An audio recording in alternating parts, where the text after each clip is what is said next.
જો ભગવાન ઉપર ભરોસો હોય ને તો જેને દેવકીના કુખે જન્મ લીધો પણ જશોદાના આંગણામાં રમવા આવ્યો. શું કામ? તો કે જશોદાને પરમાત્મા ઉપર એટલો ભરોસો હતો અને જશોદાના નેહડામાં રમવા આવે ને કાળિયો ઠાકર ઈ પેલા તો 68 તીરથ આવી ગયા એને ઘેર કે 68 તીરથ આવી બેઠા પાણીયા રે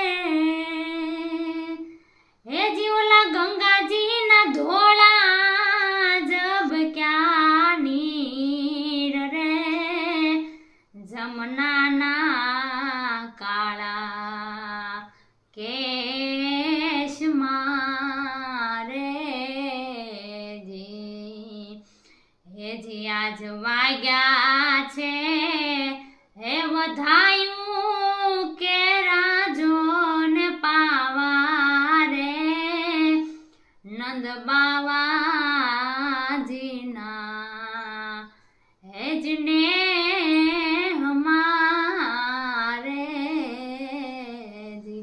ઈ નંદ બાવાની અને જશોદાની ઈ કેવડી મોટી કમાણી હે કે અખિલ બ્રહ્માંડનો નાથ છે ને ઈ નાના બાળકના સ્વરૂપમાં 11 વર્ષ ને 52 દિવસ સુધી લીલા કરી ભગવાને ગોકુળમાં.